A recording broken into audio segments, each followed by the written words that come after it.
Welcome back. This time we're talking about The Shape of Water, the latest film from director Guillermo del Toro and one of the most visually and thematically unique films of 2017.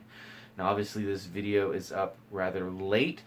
You can check out my channel news video that I posted shortly before this video if you want some more information on why I haven't been around for the last month. But let's get into this movie itself. To grossly simplify the story, The Shape of Water is Beauty and the Beast meets the creature from the Black Lagoon. But as I said, that grossly simplifies a very complex, very well thought out and extremely well produced and presented tale. The story focuses on a woman named Eliza, played by Sally Hawkins.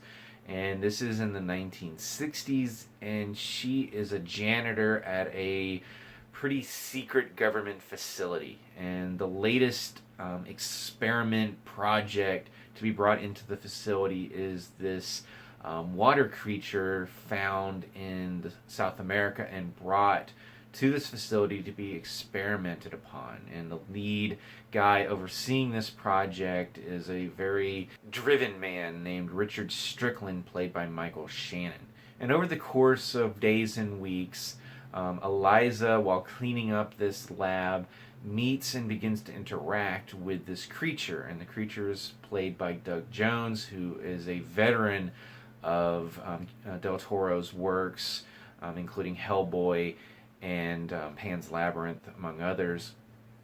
And she finds this connection to him because she is mute. She cannot speak, and finds this sort of kindred nature with this creature because he doesn't see her as incomplete, as she says at one point. And she feels that there's, a bond between them because they don't look at him as fully human either, because he is this creature. And there's this wonderful actual romance that blooms between these two characters.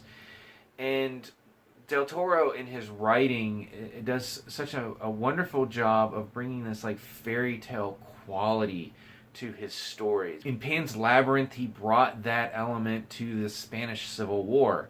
And in this film, he does the same, but brings it into the 1960s paranoia of the Cold War. And doesn't just bring it in and just plop it in. He adapts those themes to fit a Cold War era story and makes all of it feel just very organic.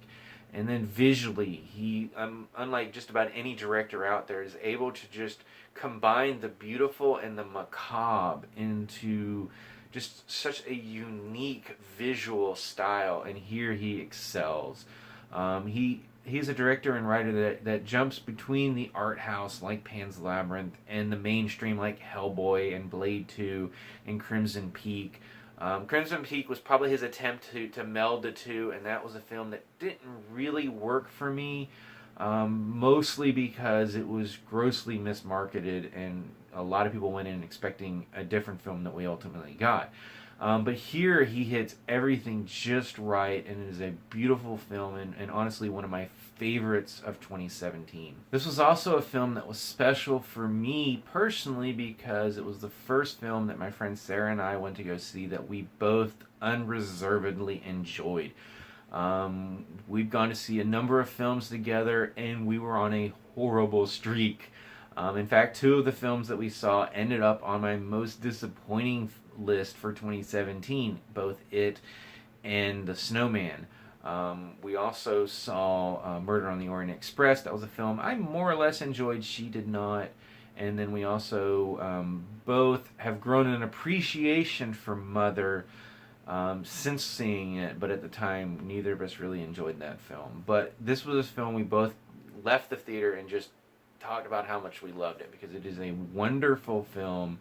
It's definitely odd and strange. It's probably not for everyone. Del Toro, when he does these types of stories, he's very unflinching, both from the sexual nature of the story, although it is actually surprisingly reserved in moments where you don't expect it to be, and also unflinching in the violence.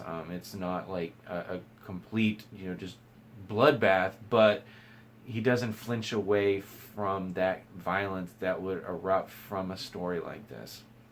So if you're interested in a highly unique story, and a really touching story about two characters that find an unlikely connection in a dangerous and unforgiving world, definitely check this one out. Like I said, it's definitely going to be very high on my list, on my top 10 films of 2017.